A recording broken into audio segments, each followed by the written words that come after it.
Cancer क्या है, ये कैसे होता है, इसके लक्षण क्या क्या हैं और इससे कैसे बचा जा सकता है, ये कुछ ऐसे सवाल हैं जो ब्रेस्ट कैंसर को लेकर महिलाओं के दिमाग में रहते हैं। भारत में हर 10 में से एक महिला ब्रेस्ट कैंसर से पीड़ित है और विशेषज्ञों का कहना है कि ब्रेस्ट कैंसर की इस बीमारी से पीड़ित महिलाओं की संख्या में बीते कुछ सालों के अंदर तेजी से इजाफा हुआ है। तो सबसे पहले आपको बता दें कि आखिरकार ब्रेस्ट कैंसर होता क्या है। ब्रेस्ट शरीर का एक इम्पॉर्टेंट पार्ट है। ब्रेस्ट का काम अपने टिश्यू से दूध बनाना होता है। ये टिश्यू माइक्रो वेसल्स द्वारा निप्पल से जुड़े होते हैं।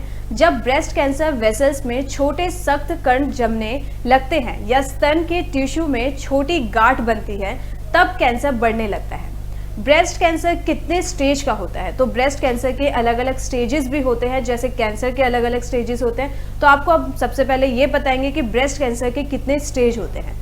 ब्रेस्ट कैंसर 0 से शुरू होकर आगे की स्टेज यानी कैटेगरीज में जाता है और हर स्टेज के साथ गंभीरता भी बढ़ती जाती है।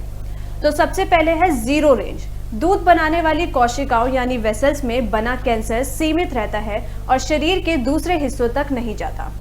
तो वहीं फर्स्ट क्लास है, कैंसर वाली कोशिकाएं यानी वेसल्स धीरे धीरे बढ़ने लगती हैं और ये शरीर की बाकी हेल्दी कोशिकाओं को नुकसान पहुंचाना शुरू कर देती है।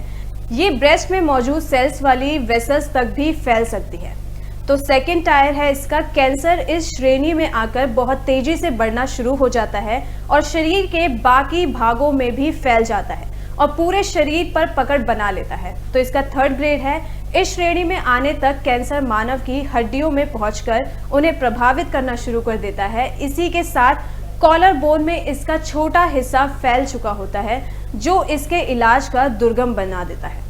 फोर्थ ग्रेड है इसका। इस श्रेणी में आकर कैंसर लगभग लाइलाज हो जाता है, मतलब फोर्थ ग्रेड में आकर इस ब्रेस्ट कैंसर का कोई इलाज ही नहीं बचता है, क्योंकि चौथी श्रेणी में आते आते कैंसर लीवर, फेफड़ों, हड्डियों और मस्तिष्क में भी पहुंच चुका होता है।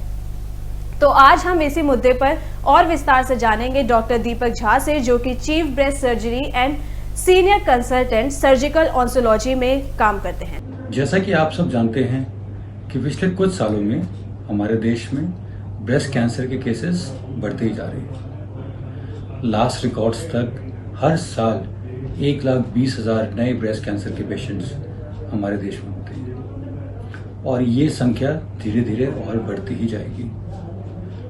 इसका कारण कुछ ये भी हो सकता है कि हम जैसे जैसे हमारी एज ज़्यादा बढ़ी है, लाइफ एक्सपेक्टेंसी बढ़ रही है, कैंसर का रिस्क बढ़ रहा है। दूसरा, हमारे पास आजकल ज़्यादा बेटर डायग्नोस्टिक सर्विसेज और टेस्ट अवेलेबल हैं, तो हम इन कैंसर्स को ज़्यादा पकड़ रहे हैं। लेकिन उसके साथ ही ये कैंसर हम एक काफ़ी कम एज पे भी देख रहे हैं, जिसके पीछे के कारण एक चेंज लाइफस्टाइल हो सकती है, आजकल की stressful life, lack of exercise और हमारी सोसाइटी में स्मोकिंग, अल्कोहल और भिन्न अलग तरीके के केमिकल्स का होना। ये सब भी कारण हैं जिसकी वजह से ब्रेस्ट कैंसर के केसेस बढ़ रहे हैं और आने वाले सालों में और भी बढ़ते जाएंगे। ब्रेस्ट कैंसर के कुछ लक्षण हैं जिसके बारे में हम सबको अवेयर होना चाहिए और ऐसे किसी भी लक्षण दिखने पे तुरंत ही डॉक्टर से कांटेक्ट करना चाहिए।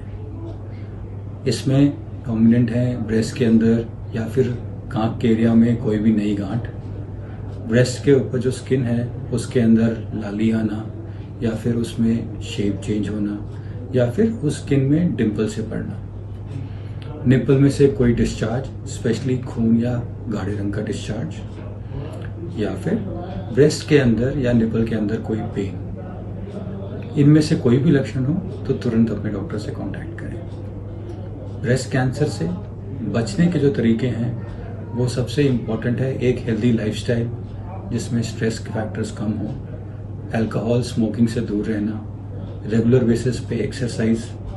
इन सब फैक्टर से हम अपनी चांस या ब्रेस्ट कैंसर होने के चांसेस को कम कर सकते हैं। ब्रेस्ट कैंसर के लिए कुछ हाई रिस्क फैक्टर्स होते हैं, मतलब अगर वो चीज़ें हैं तो उस पर्टिकुलर लेडी में ज़्यादा रिस्क है ब्रेस्ट कैंसर होने का। ज़रूरी नहीं है कि कैंसर हो, लेकिन रिस्क थोड़ा बढ़ जाता है।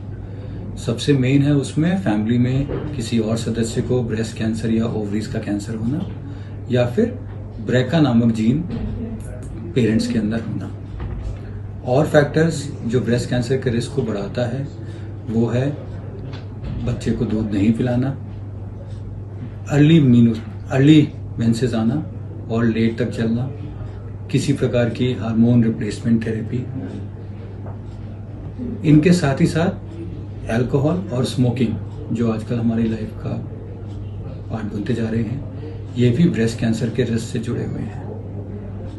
अगर हम एक रेगुलर एक्सरसाइज करें वो बहुत ज़रूरी है, क्योंकि ओबेसिटी और सेडेंटरी लाइफस्टाइल के साथ भी ब्रेस्ट कैंसर के रिस्क बढ़ जाते हैं। तो जैसा कि आपने हमारे डॉक्टर दीपक झा को सुना है, उन्होंने पूरी विस्तार से बताया कि आखिर ब्रेस्ट कैंसर होता क्या है, ब्रेस्ट कैंसर से कैसे हम बच सकते हैं और ब्रेस्ट कैंसर की स्टेजेस क्या क्या है। तो इसी तरह की तमाम खबरों के लिए जुड़े रहिए इंडिया न्यूज़ के साथ और हमारी वीडियो को लाइक शेयर कमेंट जरूर करें।